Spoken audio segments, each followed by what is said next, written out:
The name of the series, of course, this year is The Last Years Before Oslo, the State of Israel and the Jewish People, 1980 to 1992. Tonight is the 12th lecture, what I think is 16 or 17, whatever the number is, entitled Cold Peace and Hot Hatred.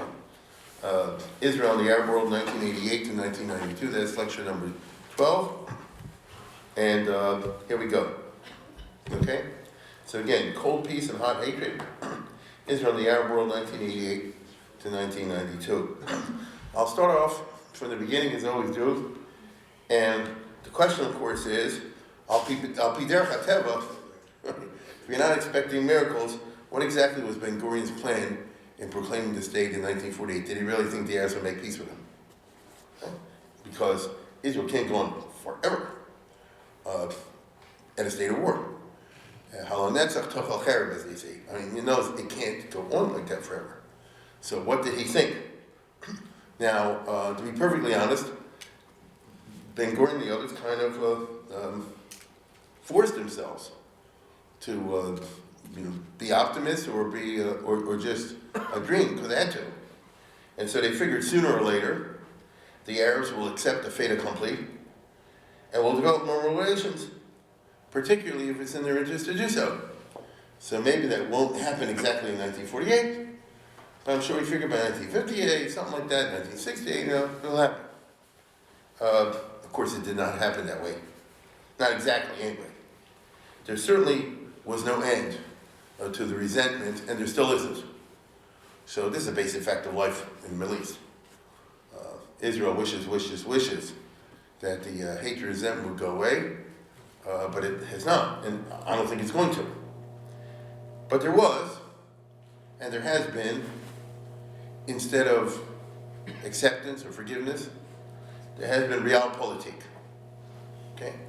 So, if we go to the next slide, the Middle East is, at the end of the day, a collection of political states. Political states have politics. Politics comes and goes, rises and falls. Various situations pop up from time to time. Dynamics that you cannot foresee today can pop up 10 or 20 years from now. Completely unforeseen dynamics. And in the course of that, when the different states in the Middle East are hit by various political issues, it may or may not be in their interest to patch up relations with Israel. That has nothing to do with what I said before, which is forgive and forget. That has nothing to do with, let's bury the past or anything like that. Rather, it has to do with the fact that at this moment, at this particular time, the interests of my state, right, are in there. In which case, Ben Gurion, whoever, all these guys say, sooner or later, maybe in the interest of particular states, to want to be friendly to Israel. Now, if Israel waits long enough, in other words, internal tensions and enmities in the Arab world may draw one regime or another to turn to Israel for at least temporary advantage. These have historically developed for a long time now as what I call Mossad-mistress relationships, which over the course of the time occasionally bloom into full recognition and normal relations, if you can use such a word as normal, in the Middle East. Notice, starting long ago, not today, not yesterday, starting long ago, individual states of the Arab world, going all the way to the Atlantic Ocean, have for their own particular narrow purposes of the regime. Because when you see national interest, that's an interesting term. What does national interest mean to Stalin? You understand? Listen, what does national interest mean to the king of Saudi Arabia? Is my interest, you see? Which complicates matters, because if the country doesn't go along with that, then you have a shaky situation. That's a lot of what I'm going to talk about tonight. But already long ago, like in the late 50s, there were individual Arab states who, for their own narrow, selfish reasons, said, we're willing to have, as I said before, like a mistress relationship. Notice, behind doors, secret relationship, can't be ever admitted in public, and if you do, we'll deny it, and it's illicit, and we're only doing it for mutual benefit, and, I can dump you tomorrow, you can dump me tomorrow, that sort of thing. That's the best Israel can come up with. Okay? That's the best they can come up with in terms of the realpolitik. And it's happened again and again. It happened, for example, originally, if I remember correctly, in Morocco, where the King of Morocco in the late 50s, early 60s, was having his particular, you can't see Morocco, Morocco's all the way over there at the end of North Africa, on the Atlantic Ocean, that much.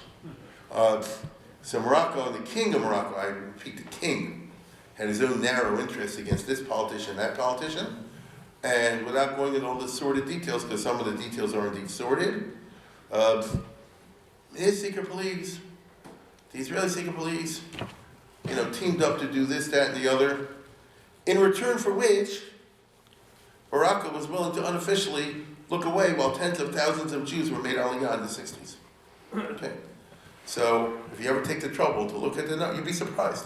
I repeat, I'm talking about the 1960s, the years of Kennedy and Johnson, are not usually years we associate with big Aliyah, but that's a very big mistake. You'll see 40, 50, 60,000 a year are coming in mainly from Morocco and Tunisia and places like that. And, it wasn't talked about a lot, but it wasn't hidden either. And this is obviously very important for a country like Israel, for, every person counts. And why was it that the King of Morocco was willing to turn aside and turn away all the rest of it? Because the Mossad did this for him, and he did this for him, and so on and so forth. But mind you, publicly, Morocco always condemned Israel, always voted against the United Nations, told them they should all go and burn in hell, and so on and so forth. This is what we call the mistress relationship. You've got to be aware and prepared that in the public, everything will be bad. Behind closed doors, when nobody's looking, there can be a different type of relationship. Frankly, Jordan has been like this. King Hussein first, if you know your history, King Hussein first contacted Israel around 1960 or so, 59, 60, 61. It's actually Chaim Herzog, the father of the president. Because at that particular moment, King Hussein was having a lot of trouble with his rebellions, and he needed help with Congress, the United States, to pass some stuff for Jordan. And totally off the scene, they used to meet in his dentist's office in London, the Jewish dentist. I never heard of a non-Jewish dentist. Have you ever heard of a non-Jewish dentist? Anyhow, and that's where all these things, that's where, not Al Biban, but Yaakov Herzog, people like that used to do that. But again, in public, Jordan was the enemy of Israel. And I might remind you, Jordan went to war against Israel in 1967. And they had violent border raids and cross raids in the 60s. But at the same time, like I say, the mistress relationship continued. Another example that jumps to mind that may surprise you, unless I've spoken about it in the past, is Indonesia, which is perhaps the largest Muslim country, or one of the largest Muslim countries. All the way out in Asia, the Dutch East Indies, Java, Borneo, the whole concept business, which is a Muslim country, been run by a military dictatorship since the 1960s. It was not Sukarno, he was anti-Israel, but Suharto, who knocked out Sukarno in a big bloody business in the 60s. And like I say, totally behind the scenes and all the rest of it, the Mossad was there. Okay, and has been. Now, the downside of this is this puts Israel into bed with a lot of bad actors. But that's exactly what mistress relationships are all about. That's exactly what these kinds of foreign situations are all about. Okay? More recently, but not yesterday, the Gulf states. Only people that are totally out of the loop were surprised under Trump when the Abraham Accords popped up. I think I have one for that. Isn't that the next one? Yeah. This is the culmination of the mistress relationships. People in the know, and I know myself, chaos and so on. There have been Israelis that are going back and forth from business to Dubai and those kind of places for many years now. And, you don't talk about it and so forth. But it's not been, let's put it this way. If I know about it, I'm not in the Mossad, right? I'm not in the CIA. So if I know about it, Bush is in Brooklyn. It's out there. They've been doing this kind of business for a long time. And of course now the Iran threat has magnified that, and the Kushner thing, triggered that. But I'm just saying that this is something that's been going on at the intelligence level for a very long time. And frankly, Saudi Arabia, again, if you know what goes on behind the scenes, they haven't yet got to the point of the Abraham Accords, but the Saudi Arabians, of all people, about somewhere in the 90s, when they started to have all this Osama bin Laden trouble, because Osama bin Laden was a Saudi Arabian, won over the Saudi Arabian government. And I mentioned last week, I think it was, that the Saudi Arabian regime, which is not exactly Walt Disney, the same regime had been battling these jihadist groups in a very tough way since around 1990, or certainly since 2000. I read a book a couple of years ago by a British journalist about the huge wars in Saudi Arabia between the Saudi Arabian police on the one hand and the security establishment and these Al-Qaeda type organizations who are really tough. I mean, tough. Want me to turn your stomach? Here we go. He had in the book that they kidnapped one of these groups, I think it was an American citizen, who worked for the oil companies, and they wanted to make a video cutting his head off because they got a lot of points by showing the video when they chopped off the head online of Daniel Pearl. So in other words, you might say like this, ooh, that's revolting. That's you. But just for every person that's turned off, you find somebody's turned on. And so you may turn off 20, 30 million people, but then what do you also do? And that's why you find, as we used to hear years ago, boys and girls from good families, from America, from Britain, from elsewhere, of Arab families or Muslim families that made it. They were doctors and lawyers and that sort of thing. And their kids disappear and join up with the jihadists because they were turned on by seeing them slice off the head online. Now, in this particular case, they kidnapped this American guy. I think I remember the story correctly. And he tried to get out. And the long and the short of it is they smothered him to death. Wasn't part of the plan, but that's what happened. Then they were really angry. What happened to our video? And so he said, well, we'll do the best we can. And so they show you slicing of his head on the video, best they can. And you hear the kids. I'm talking about the terrorist family's kids live in the house. 5 and 6 years old, say like this, hey, there's no blood spurting. That's not fair. Because he was dead. So in other words, they've reached a point where they're so savage, I don't know what the word is in English, right? They so, cause the savagery of the kids. This is the culture you're dealing with. So don't be surprised if the police and the others are all freaking out. And I'm sure in the last 10, 15 years, if not more, secretly they're dealing with Israel, you see, and counter-terrorist measures.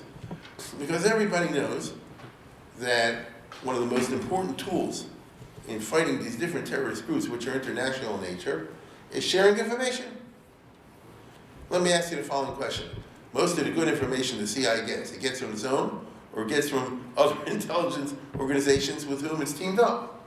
That's the way of the world. We get a lot of stuff from the British, and from the Germans, and who knows what, and from Israel.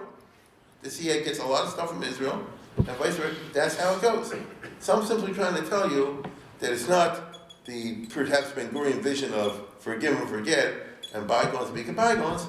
It's turned out in a different way, okay? Now, that's one category, the nations I just mentioned, Morocco and Jordan and Saudi Arabia and so forth. And then there's Egypt, the largest Arab state. Egypt is in a category by itself. The Egyptians, as we will recall, made peace with Israel, kicking and screaming, they didn't want to do it. They just simply had no choice. Israel, as we all remember, occupied the Sinai Peninsula after the Six-Day War. Egypt was not able to get it back in the 73 war, just a toehold. Sadat came to the conclusion, if I want to get it all back, if I want to move from this to this, I got to make peace. And he said, and finally he bit the bullet. He said, I don't want to do it, but I'm going to do it in order to get this back, all this land back, without firing a shot. Okay? So that's a different story. That's not a secret, a mistress relationship. That's not a this. This was done up front because they had no choice. On the other hand, they said, we're getting value for money, which you cannot deny. We're getting value for money. They got a huge amount of territory back. Now, when that happened, back in 1979, the Arab world at that time was so angry, the other states who weren't willing to go along with this, that they put Egypt in Cairo, if you remember. They kicked them out of the Arab League, and they, cut off relations with them, and this, and that, and the other.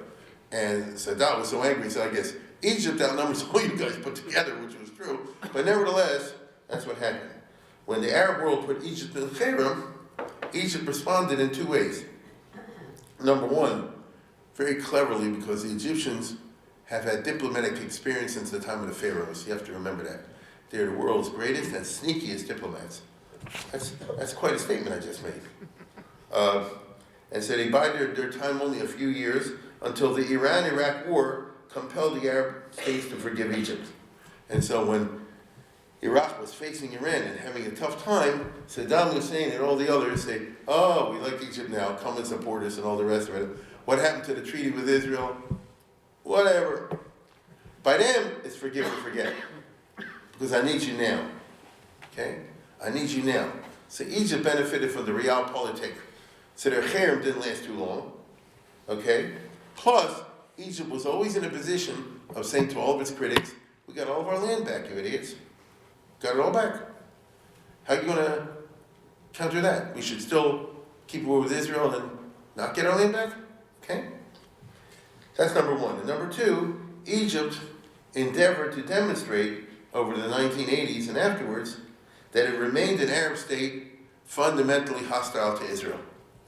We did make peace with them because we had no choice. But I want it to be understood that we did this kicking and screaming. Okay? Egypt pushed whenever and wherever it could to advance the Palestinian cause, confident that a two-state solution would eventually destroy Israel. And then Egypt will be in a position to say like this, see, we were successful in our long-term strategy, we wiped out Israel, and therefore you don't have any reason to be angry at Saddam. He actually triggered the destruction of Israel. This will make us kosher. You see? And by the way, he meant that. I'm pretty sure in my own mind, Saddam figured, make a treaty now, and get Sechanate, so once we get everything back, we'll work to deconstruct Israel a different way. You see? Thus, all throughout the 1980s and 90s, Saddam, especially his successor Mubarak, because Saddam was killed right away in 81, invited and seduced all kinds of Israeli leaders, including Vaad Yosef, by the way. I don't know if you recall this, in the 80s particularly. Every Montig and Donnerstick, another big Israeli politician was wined and dined and feted in Egypt in attempts at blatant manipulation of Israel's democratic parliamentary coalition system. Okay? So, why do you invite Vaad Yosef? Not because he fell in love with him. He controls the Shas party. Get the Shas party to vote for a Palestinian state. Then I'll have Shimon Peres vote for a Palestinian state. Then I'll get the guy in charge of this little party and that little party.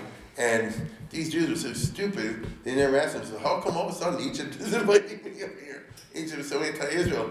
And to me they're treating great, and they're giving me a tour and all the rest of it. And Vaad Yosef says, can you forego destroying the Jewish cemetery? Sure, no problem. You know, can you spend some money to rebuild the new shul in Cairo? Absolutely. You think? What? Mubarak became a tzaddik? And, you know, the frum world is full of all these lies and things like that. They'll tell you stories that Mubarak said, oh, Mubarak used to give me a bracha, I want to get another bracha from him, all the rest of it. It's blatant manipulation, okay? Now, this is quite disgusting on the part of the Egyptians, and it's also quite disgusting on the part of the Israelis. It reminds you of the shenanigans of Catherine the Great when she was the Tsarina of Russia, and she was doing this with the Polish politicians. And she did successfully until she wiped out Poland. She took advantage of the fact that Poland had a parliament. Russia, of course, did not have a parliament. And therefore she would wine and dine and this and that, and would get her agents to move this and that around, that the Polish parliament should only do something negative for Poland. And eventually Russia came in and took it over, you see? Which, of course, is what Putin is trying to do at this very moment in terms of politics in Ukraine. That's how it works. But why should Israel, Am Chacham v'Novan, supposed to fall for this kind of thing? But as Nachum Sokolov famously says, Am Chacham v'Novan, aber Seichel hamzeh nicht. You understand? And that's what it is. If you think I'm exaggerating, you're wrong. And you can read all about it in this book, which I read many years ago in the Hebrew College still here. Ephraim Dweck was a ambassador of Israel to Egypt in Mubarak's time. They treated him, he's the ambassador, they treat him like dirt. And he's born in Egypt, so he understands the whole business. And speaks Arabic like a native.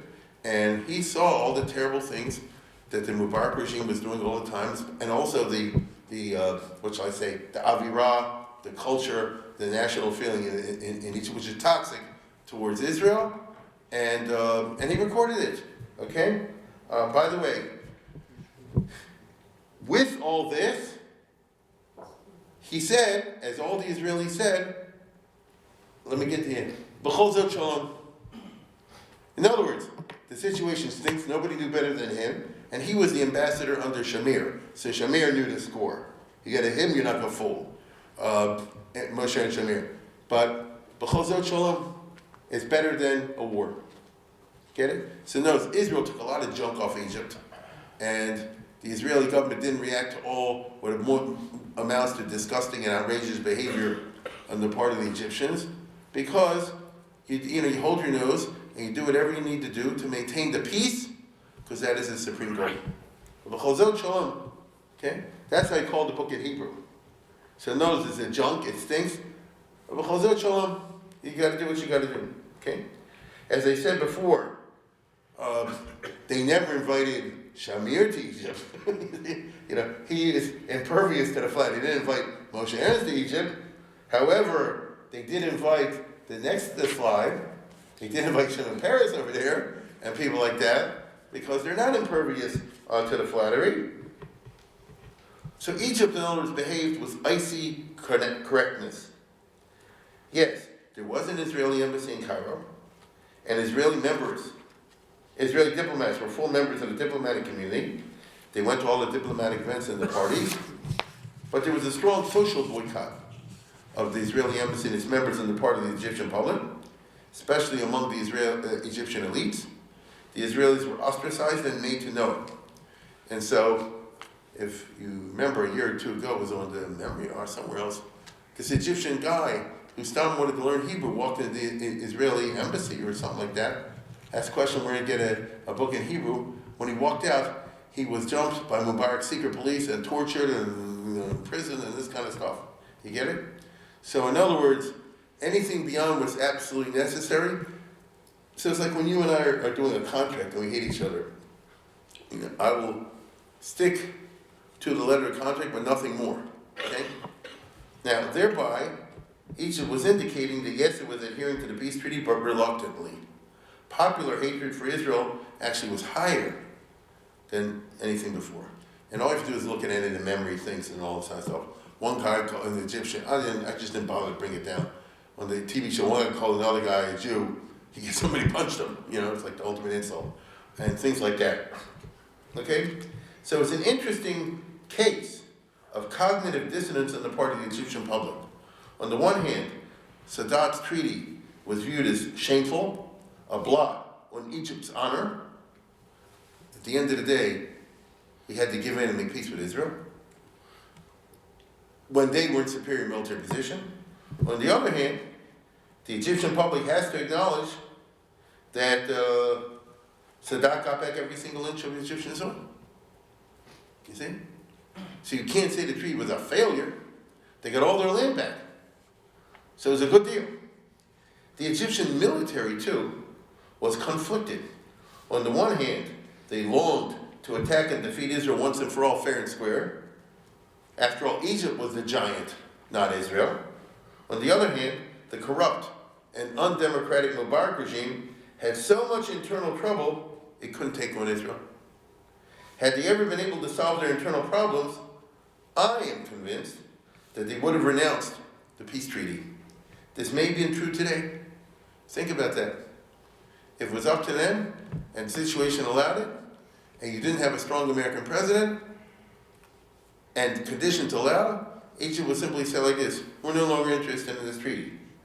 Peace treaties are always delicate flowers, and it pays to remember that. Especially with a country like Egypt, because Egypt's whole history, if you just read the Haftorah sometime, it's full of, remember Egypt's a weak reed that all the Mishena Konoratsus, anybody who leans in will come, Asher something the Kapo Teretzeno, that you lean on it and it breaks your hand. This is what Egypt and European countries have done forever. They make and break treaties all the time. Okay? That's what the Hebrew prophets were warning about thousands of years ago. Maybe you've heard of Yeshayahu. Maybe you've heard of Yirmiyahu and Yechezkel. I don't know what those names mean in you.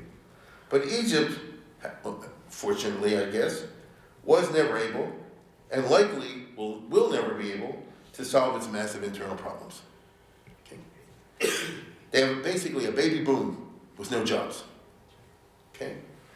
Therefore, masses are always near starvation, always with mass poverty out there, while the upper crust lives the life of Riley. That's how it goes in Egypt. And the lower classes know it. The only difference is, as I say over here, that the riches are now natives and they're not foreigners. Under King Farouk, the rich classes were people like Albanians, Jews, Italians, French, and others who weren't native Egyptians, but they built up the country in terms of business. They were in the capitalism and all the big enterprises, the hotels, the stores, and all the rest of it, which made Egypt once at a time a posh place. And therefore, the Egyptian masses were angry about that. So they got rid of all these people. That's what Nasser did. But instead, they replaced it with Egyptian-born corrupt characters, the 1% that lived the life of Riley, while everybody else downstairs doesn't live the life of Riley. And as I said before, Egypt were always this close to starvation. And now, if you paid attention to what I said about Ethiopia, the Egyptians are always close to dying of thirst. Because they're dependent, obviously, on the Nile. They got more people than ever before. And the African countries downstairs, in the areas of Uganda, Ethiopia, and so forth, where Lake Victoria, which is the source of the Nile, are now talking about taking a bigger chalik of it, because we live here and we want more of the water, and that will, kill Egypt, literally. So the question for Egypt now is, how do you launch, it's not General Eisenhower, how does Egypt launch an army to conquer, Central Africa? You get it? Uganda, Kenya, and all this kind of stuff. It could be done, but it'd be very difficult, you see? So because of these kind of problems, and I haven't touched on all the problems yet, so Egypt is not in a situation where they can do what they'd like to do, you see? Only the USA keeps the regime and the economy from going under, and that's why it was good for Israel. So even though various presidents don't like Sisi, if you recall, under Obama, he kind of undermined the Mubarak regime. He thought there'd be what they call an Arab Spring. The result would be the rise of a genuine democracy. Had there been the rise of a genuine democracy, they would denounce the treaty. You see?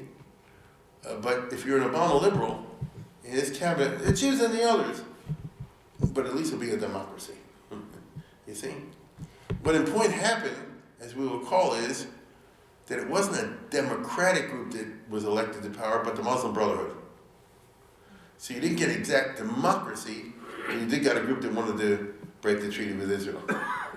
What happened then was that the Egyptian military realized during the gun sights of the Muslim Brotherhood, it's got nothing to do with Israel I'm talking about now. And that if the Muslim Brotherhood is able to consolidate its power, they'll kill all the generals and the army, because that's what Khomeini and the others did in their situations. Yes, and therefore, the military made a coup and put in Sisi, okay? And he knocked out the other guy, Morsi, who was democratically elected. He died of a bad cold 2 years ago in jail in Egypt. It's called the Egyptian flu. Or as Al Capone used to say, we committed suicide on him. And Sisi, therefore, is a pure dictator. Mubarak didn't have anything to do with, Obama didn't have anything to do with him, but he did. Now, the circumstances were such, you can't afford to lose Egypt and have it be taken over by other groups. And Trump, Mom had no trouble with him, you see? So this guy's a bad actor in terms of human rights, but looking at it from the point of view of the Arab-Israeli conflict, is it good? You see?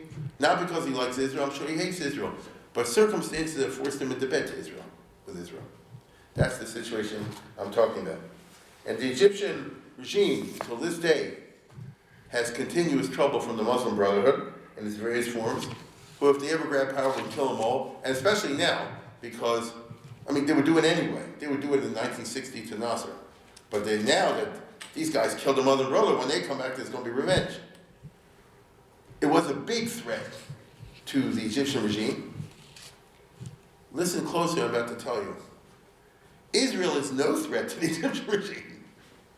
See, this is the realpolitik that I'm referring to. These guys are dangerous to me. These guys are not dangerous to me. So it's not that this country is pro-Semitic or anything like that. It's you make a cold calculation and you say like this: I have always a finite and not an infinite amount of resources. I have so and so many secret police and intelligence, this and the other. The Lubavitcher Hasidim were not on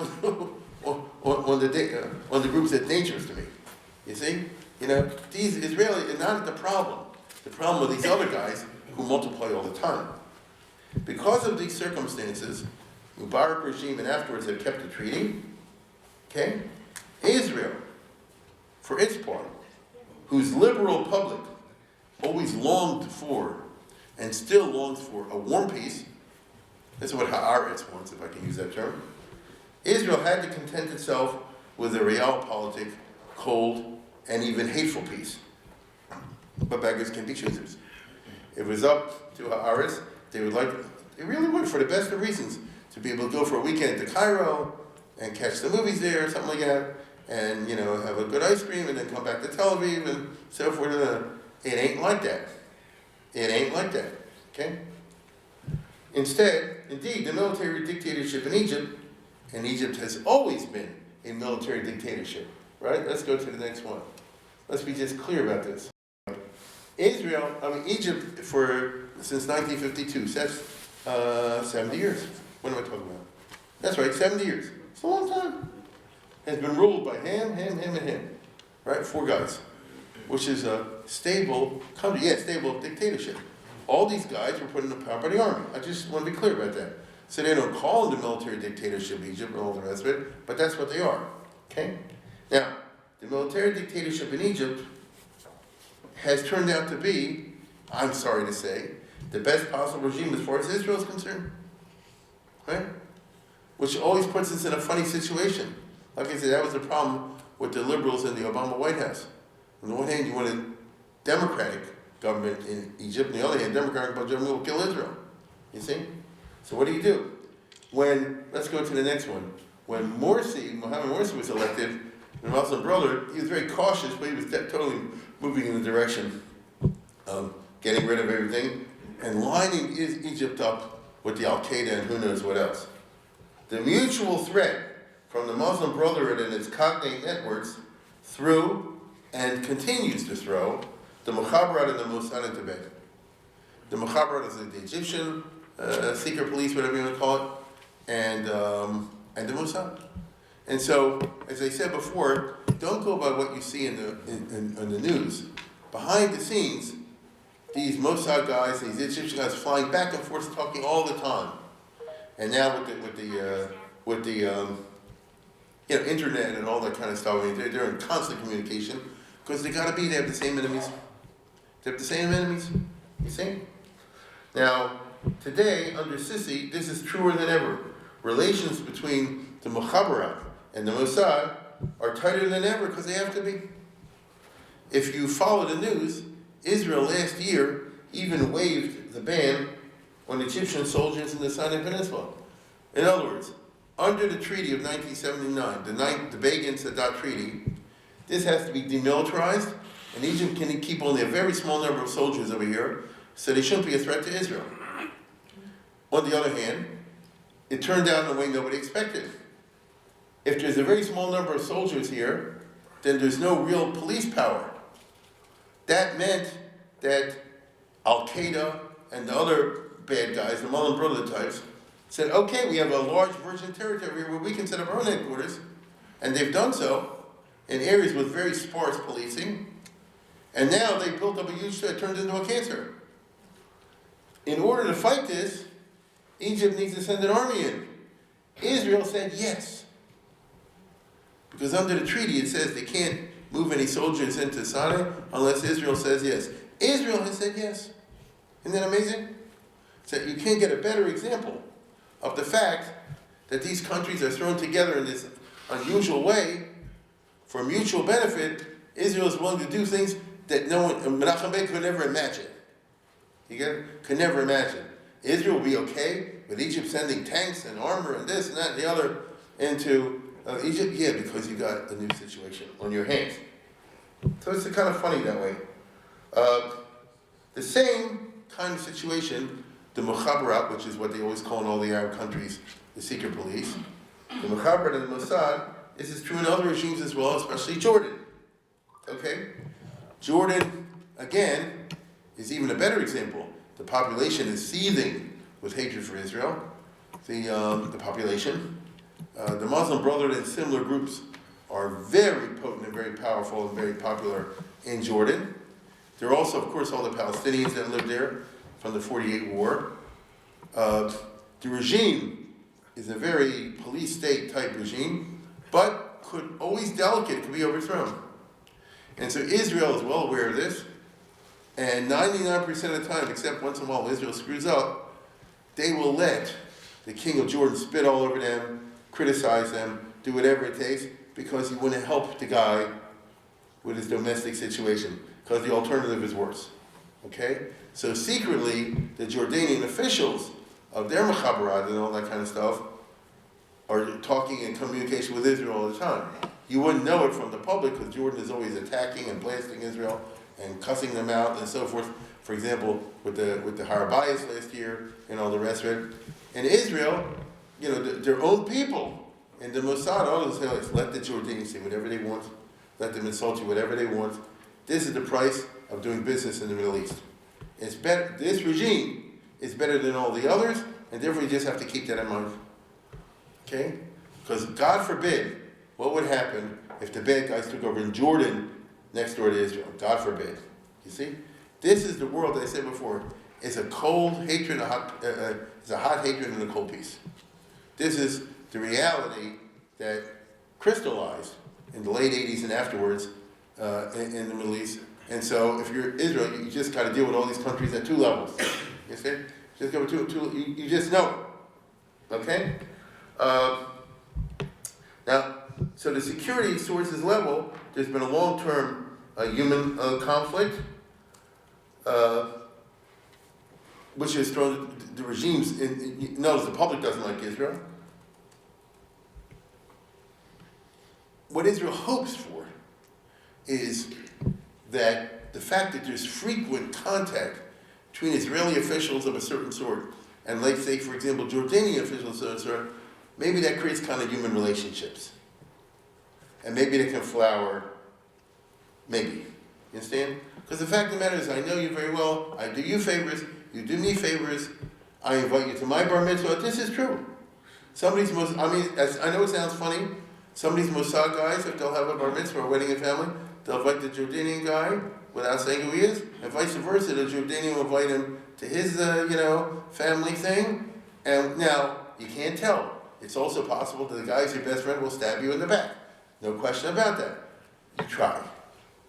You try. There's nothing else that you can do. It's very, very interesting.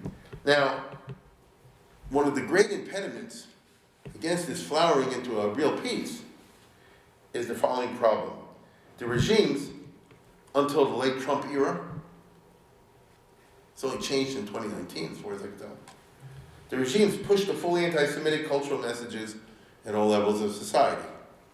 So if you go to Egypt, you go to Jordan, you go to most of these countries, Saudi Arabia, the stuff you learn in school, the TV shows, the radio songs, everything in society is super anti-Jewish and super anti-Israel. People in this room have no idea what I'm talking about, unless you read Jonathan's book or whatever you saw about that imam. The regimes do this to have a quiet life at the Hamonam level. So if I'm the king of Jordan, I'm not going to go and get in the way of people saying bad things about Israel. The opposite. Let them get it out the system. It'll hurt me if I try to suppress this. So this buys the regime space. It buys peace with the clergy, with the Islamic ideologues. So again, if you're head of Egypt, or you're head of Jordan, or one of these other countries, you say, listen, we deal with Israel only from, like I deal with junk, at the very basic maximally necessary level. But really, I hate them, they're all bad people and all the rest of it. So if you do like this, the society gives you a certain amount of leeway. But it makes it harder for the regime to move to a genuine peace with Israel and to move to genuinely better relations. It makes it impossible for a government to perform its important mission of public guidance and public enlightenment. One of the most important functions of a government is that of public guidance and public enlightenment. The Hamunam is just always out there waiting to be told. You and I don't have access to our own independent sources of news. We see what's out there. So the elites who decide what stories are there, they're the ones guiding us. You know? A few people try to think for themselves. It's very difficult. Most people that I know, including most people I'm looking at over here, will be guided by whatever they saw in the news or this and the other. If they'll say something's a big scandal, I'll hear Rabbi Katz, don't you think this is a big scandal? They never heard about it a week ago. You see? If they think something is great, oh, Rabbi Katz, isn't it wonderful, it's great. If they see a certain politician is good, oh, he's a wonderful guy. If they see a certain politician is bad, how can anybody be for him? They don't really think, they watch the news. They read a column or two, you see? So, in a best case scenario, the job of the government is public enlightenment and public guidance. In other words, hopefully the elites will push the public in the right direction. So in the case I'm talking about, for example, the best scenario, let's say for example for Jordan or Egypt, would be if they were able to persuade the Hamonam, the public out there, it's actually in everybody's ultimate benefit to have peace with Israel. We'll have a better economy, we'll have better trade, it'll reduce the tensions, etc., etc. But that runs into all this cultural baggage. And to be perfectly honest, when it comes to controversial issues, governments are not that good at this. We in America have not done such a great job with public enlightenment lately. Or did you not see the Bobby Kennedy business the other day, right? Where he's saying, that all the vaccines is a big plot. Okay, it's worse than Anne Frank. Okay? So, Kennedy. So my point's like this. You have members of the elite, because Kennedy's a member of the elite, and they're divided. So they send out divided messages to the American public. How should I explain this? If you want to give a good example of public guidance and public enlightenment, look at FDR when he tried to persuade the American people who didn't want to go into any war whatsoever that it's going to be necessary for the United States to prevent the world being taken over by the bad guys to eventually get involved in World War II. You see? He had more success, he had less success, but that's what you call public guidance. You're not going to get that. Or let me put it this way. You don't get much of this until late Trump. I don't know what's happening lately. Around 2019 or so, you started to see, in 2020, in late Trump, you started, despite the fact that a lot of people don't like Trump, Saudi Arabia and other countries trying to move the public away from such a toxic anti-Semitic and anti-Israel position. Perhaps you will recall that they made some TV shows and miniseries that were relatively positive as far as Jews are concerned. Did you see that in the news a year ago, 2 years ago? That's the way a government does it. It's all controlled by the regime. So if the shows, they had one in Egypt about a family that's growing up in Egypt and the Jews are the good guy. They had one in Saudi Arabia of all places about some family in the Gulf states in 1948, 1949. You Google, when you're young, you go and Google it. This was attempts by the government to move away from hearing every day the protocols of Zion. Get it? Now I think this was going with a roll with Trump. Now that he's out, I think the steam is going out of that. And I don't know where things are going exactly. Israel is well aware of this, and Israel has learned to play the game because it has to. I told you before, especially in Jordan, you just got to know this is the best you got, this best scenario. King Abdullah is better than anything else that will come down the line. And you just got, if he has to go and cuss out Israel, you do what you got to do. I always say it's like this. It's like the delivery boy. I say, deliver this package. The guy's going to spit all over you, and then he's going to give you a $500 bill. Right? Do you want to deliver that package? You see? He'll give you a $1,000 bill. You do what you got to do. You see? Now, in the late 80s, the Arab world, as we call it, was really in bad shape. By the late 80s, the hoped for prosperity that the Nasser era promised had not occurred. If anything, in the late 80s, the rich got richer and the poor got poorer. The rich got richer from the oil, right? And they hoarded all the money for themselves. The other way the rich got richer was you had these dictators who took over these countries and they and their cronies just stole everything, like Syria or Iraq, okay? Or Algeria, or Tunisia, or Libya, keep going. The poor got poorer because of the omnipresent baby booms were not accompanied by economic growth. I think I pointed out to you that if you actually do the numbers, Syria shrunk, not grew in the economy. They had negative growth for many, many years under Assad Sr. and Assad Jr., mainly because of the kleptocracy, you understand? This guy wants everything, this guy's cousin wants control all the cars, and this guy's cousin wants to control all the toilet paper, and this guy wants to own all the airlines. That's how they do business in those parts of the world. You simply don't understand it. Okay? Now, as directly affects Israel, the peace treaty with Egypt made it seem impossible that the Arab states would go to war against Israel without Egypt in the late 1980s. Theoretically, of course, if Iraq, Syria, and Jordan combined, let's go to the next map. Is it a map? All right, not yet. He says, hold on to that. So he says, theoretically, if Iraq, listen to what I'm saying and envision it. If Iraq and plus Jordan plus Syria combined, they could have taken on Israel. That's a giant front.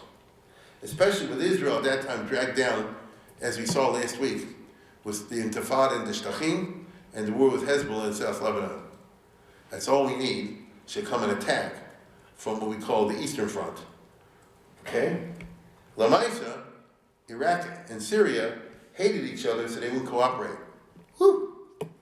And additionally, the usually criminally mischievous USSR was dying in the late 80s, early 90s. So Baruch Hashem for that. But Iraq plus Jordan, not Iraq, Syria, Jordan. Iraq plus Jordan, that's a different story. That may have happened. Saddam Hussein and King Hussein made it their business to get along. It's true that King Hussein could not have been unaware that Saddam Hussein eventually wanted to swallow him up, because that's what these guys are like. But he's always nimble and dancing, and to get a peaceful life, he played along. Now that the Iran-Iraq war was over in 1988, the war between Iran and Iraq ended in 1988, Saddam Hussein, in 1988, and that's the years we're talking about, looked around for another war that would enhance his prestige, because he didn't do well in the Iran-Iraq war. He could, and he did, pressure a reluctant King Hussein to start allowing Iraqi military staff scouts to check out the Jordan Valley. In other words, to start scoping out potential battlefields and invasions. I remember this very clearly. Here's Israel. There's a little bit of a topographic map. Here's Israel, of course, here's Jordan. If you understand how it works, this is, here's the mountains and it goes into the valley. This is actually the deepest valley in the world, isn't it?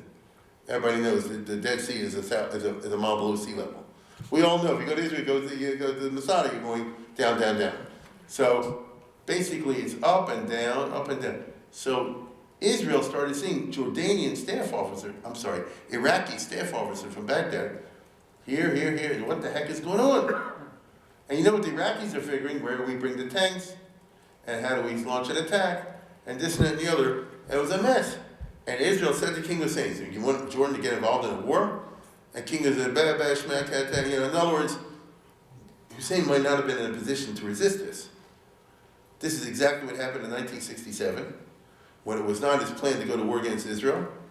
But events so transpired that he felt there was such a frenzy in the Arab street that he found himself compelled to go. We all remember this.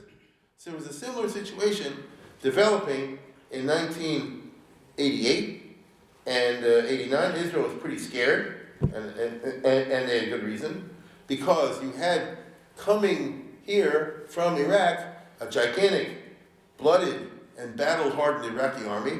They were used to taking heavy casualties from the Iran-Iraq war. They were not scared of that. And that's the trouble for Israel. I mean, they can't take a big army that you can just, and they keep coming. Back in the Ben-Gurion era, this is what they call a casus belli. Israel in the 50s and the 60s used to say, in Ben-Gurion's time afterwards, that entry of Iraqi troops into Jordan would constitute an act of war, and Israel would take over the West Bank. This is the whole business in Eisenhower's time, you understand? Because Israel said, we can't face the Jordanian plus the Iraqi army. And America said, no, no, no. Had such a war materialized, I'm sure that Syria would have jumped in at the opportune moment. Why not? And so, oy vey, here's Israel, Shamir, you got the Intifada, you got the junk in South Lebanon, the Hezbollah, now you got attack from Iraqi army plus Jordanian army, then you have the Syrian army. See what I'm saying? It's a nightmare scenario, okay? Saddam Hussein was well aware that if he does this, he'll become bigger than Nasser. And that's how Nasser, the whole Arab world, jumped on him in 1967. So this would trigger a frenzy that would spread, who knows if Egypt could stay out of it. And the other Arab countries, because everybody goes, we're taking Israel now, we're going to get them, finally comes the final moment, the big battle, and so forth and so on. Baruch Hashem, Saddam Hussein decided to do Kuwait first. He didn't realize what a nace that was. He thought, as we know, that George Bush would not intervene. And once he finishes Kuwait and gets all that oil, then he'll take on Israel. That was the plan. Once he is able to consolidate Kuwait, then he'll take on Israel and he'll get the whole world behind him. May I remind you that Arafat and all the Palestinians were totally in his camp. There were millions of Arabs in the other country, all the countries, that were in favor of him, because why not? Why not? As we know, the Rebbeinu Shalom so runs the world that George Bush got really ticked off by Kuwait, and it ended up with the busting of the Iraqi military. So you can really, if you look at the war, go back one, you can really say, I don't think most Jews appreciate or realize what happened in the Kuwait War, which is that this was supposed to go against Israel, and for completely separate reasons, because the good Lord has a sense of humor, the Iraqi army was wiped out. Not to help Israel specifically, but that was the effect. Let's go to the next one. And turns out that the U.S. and Baker, of all people, ended up doing Israel's work for it, as the pasuk says, if God likes you, he'll even make your enemies work on your behalf. Okay? And, well, you have to, this is how it worked. And for Saddam Hussein, he was ready for a war with Israel. He was not ready for a war against the U.S., which was high-tech. Right? These guys fought a different type. Remember the Shotgun Hall? Remember the Schwarzkopf? America razzmatazed them and then overran them. I don't know if you remember the 1991 war. The U.S. just smashed them with the technology. You get it? They were like overwhelmed because they never faced a first-class power. You see? The United States of America, one was committed. You see? So this was a Yeshua for Israel. That wasn't the reason that George Bush did, but it was a Yeshua for Israel. And it was a big nace. And by the way, it happened at the time of Purim, if you recall. And I'm not sure it was appreciated as such by many, but I remember very distinctly the Lubavitcher Rebbe appreciated that. And he said the message from this is Israel has to understand, Israel has to be stark. Understand? Look at this. It's in 1991. We have a point of appreciation. And what do we feel the same way he feels. But do you have a message that we could... That he must be stronger than he is till now. He must be stronger, and Israel must be stronger. Stronger. He was strong till now, but that's not he has to keep enough. Getting stronger. Stronger, because the opposition is not being growing. They are adding to the opposition and to do something that is against the life interest of the Jewish people everywhere, not only in Eretz Yisrael, but also in the United States. But the Jewish people don't agree. That's the trouble. That, as I said before, that trouble started 3,000 years With the ago. goat. Who's he talking to? Huh? A lady from the Federations or something like that. Here's what he said. Jewish disunity started with Moses. Okay? Now, hold on for a second. Well, I'll tell you what he means over there. The Lubavitch Rebbe was saying like this. I'm interpreting the events that just happened, which was the Schwarzkopf War, exactly as I told you a minute ago. This is God's sign to bust Saddam Hussein, so Israel should be strong and not yield, because that's what God doesn't want them to do. He knew that as soon as the war was over, as I showed you, Baker and everybody else, for understandable American reasons, said now's the time to have a full court press for the Madrid conference and to get Israel to agree to a two-state solution. And he was telling this lady, who was obviously somebody in the Federation, you used to see Shamir, don't go that way. You understand? But Israel didn't find it, let's put it this way, Shamir did not find it diplomatically feasible to do that.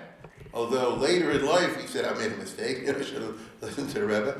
But that's what happened, as we saw. So these are the events of 88 to 92. Now, hold on for a second. In the larger picture, the Iraq War of 1991, the Schwarzkopf War, had unforeseen consequences, of course. And herein lies the tale. The invasion of Kuwait revealed the bankruptcy of the Arab state system, all those different countries. If not for George Bush, Saddam would have swallowed up even Saudi Arabia and the Gulf states. And who would have stopped him? So the whole idea of the Arab League and the Arab state system is that all of us hang together and we watch each other's back, at least at the level of maintaining our territorial independence. But here you see that's a big lie. That one guy can take over a bunch of other countries, and the other countries like Egypt and Tunisia and whatever, they're not going to war with Saddam Hussein over this. So it was nothing but a big, a fake, a big lie.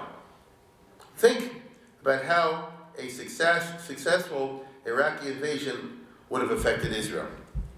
Think about how that would have affected the power of Saddam Hussein over the Arab masses. They would have seen him as a Hitler, which is a positive by then.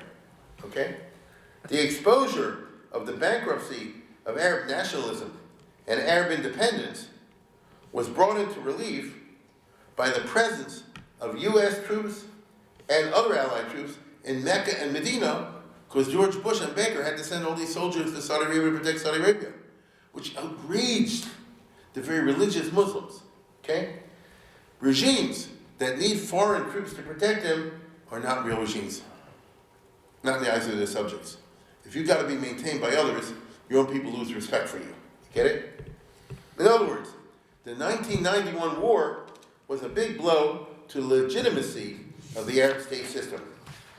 If it's illegitimate, then it should be replaced by something that's legitimate. What should it be replaced by?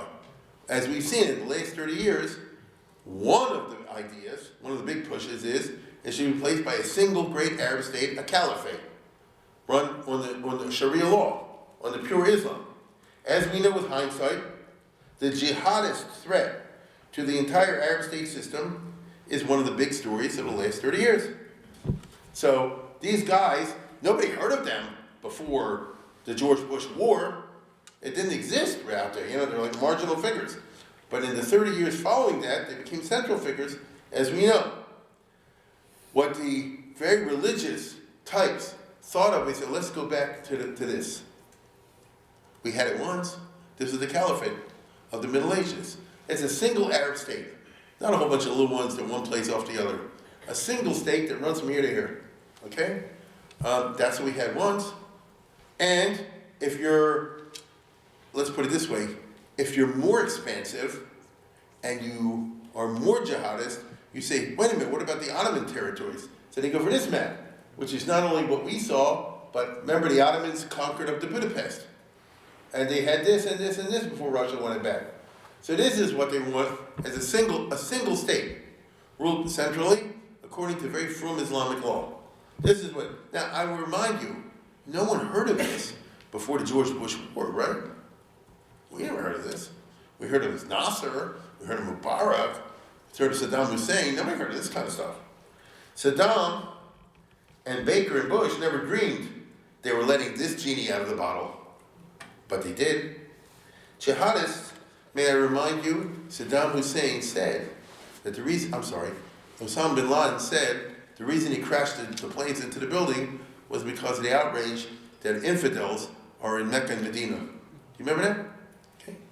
Now, jihadists were inspired not only by the Gulf War, they were also electrified by another big Muslim victory at that time.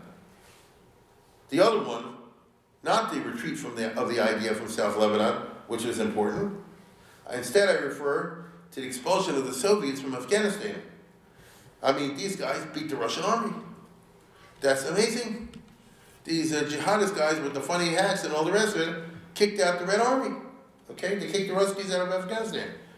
Imagine what that did as a charge to this intense feeling all over the Middle East. What's very interesting to me is the fact, and again, if you're religious, you'll see the footsteps of God in funny ways. What's interesting to me is the fact that these jihadist groups do not seem to prioritize Israel. Instead, it's always, let's get rid of the big Satan, and the small Satan will fall on its own, which makes sense. But that means that for now, they're not targeting Israel. Osama bin Laden, I'm almost afraid to say anything, Osama bin Laden didn't take on Israel. These other guys, Ayman Zawahiri and all those other guys, they're going after America, after Britain, after Saudi Arabia, and all this other kind of stuff. They're not going after Israel. Of course they want to wipe out Israel, but they're not doing that. Because their priorities, the way they set them up, are first come the big Satan. You see? So that's amazing. In my opinion, is a Chasdei Hashem. Because imagine if in addition to Hamas, and the PLO, and the Hezbollah, and I don't know what else, they had to worry about the Al-Qaeda, and this other kind of business. Oh my God, right? ISIS. Imagine if they worry about ISIS. In addition to the PLO and the others. Still, everything I just mentioned bespeaks an intense radicalization of anti-Israel sentiment, an environment in which any sort of a peace is impossible to even imagine. With this kind of rhetoric and these guys running around, you can forget the idea of, forgive and forget. On the other hand, it is a fact, looking back with a 30-year perspective, that from 1990 to 2008, the regimes of the Arab world have had to devote all their energies to battling local jihadists.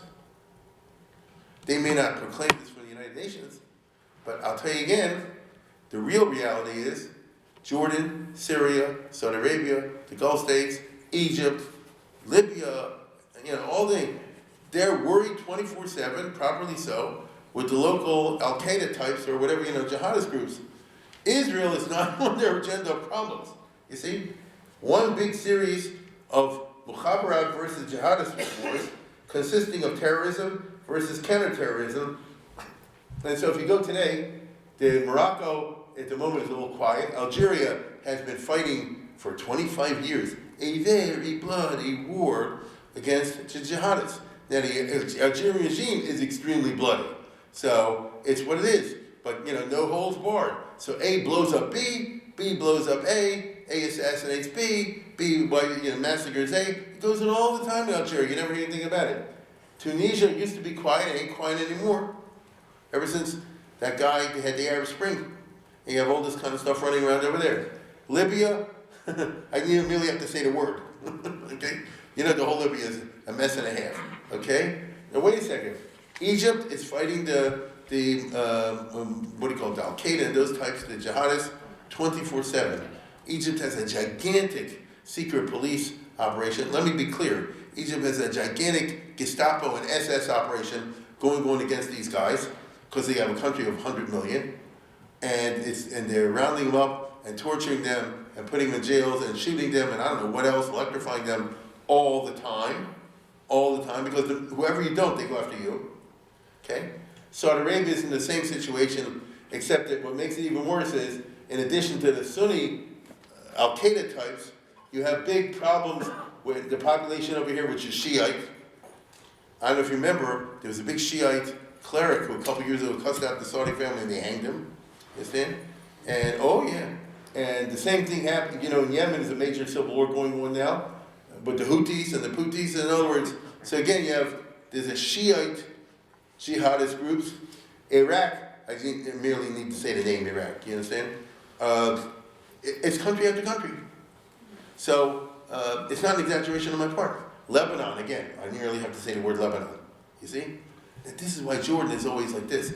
Jordan is only Sunni, and is, meanwhile kept the jihadists, below the surface. And believe me, they're consulting with Israel all the time, secretly, how to prevent these guys from jumping out and letting the genie out of the bottle. That's Sunni versus Sunni.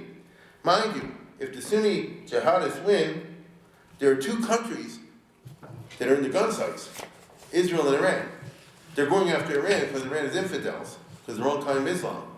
And in addition to be worried about local jihadists taking power in their countries, the Arab regimes, in addition to the Al-Qaeda problems, are scared to death of Iran. They know that Iran wants to rule them one day, using the local Shiite populations as like Stalin used the local communists. Okay? So Iran has like a Stalinist policy. Putin's trying to do this right now as we speak in Ukraine, is he not? He's trying to say these guys are... So in other words, if Iran wants to take over Saudi Arabia, you'll see some group of Shiites say, we are now the Saudi Arabian National Liberation Front, and Iran is recognizing us, the way Stalin used to work after World War II.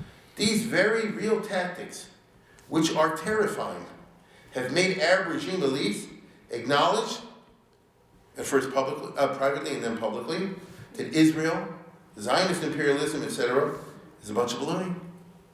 The Jews in their state are no threat to them whatsoever. Egypt does not have to worry about a threat from Israel. Libya, Tunisia, Algeria, and I don't know what else. Israel is not, they're not coming down the road. You see, that is not the problem. The trouble is, they have created such a toxic anti-Israel discourse, they have to struggle on how to change it, as I mentioned before. In some countries this is happening, or at least they were trying to, as I mentioned with the different TV shows. But in others, like Egypt, it's so hardwired, they're not sure how to do it. It's so much in the milk.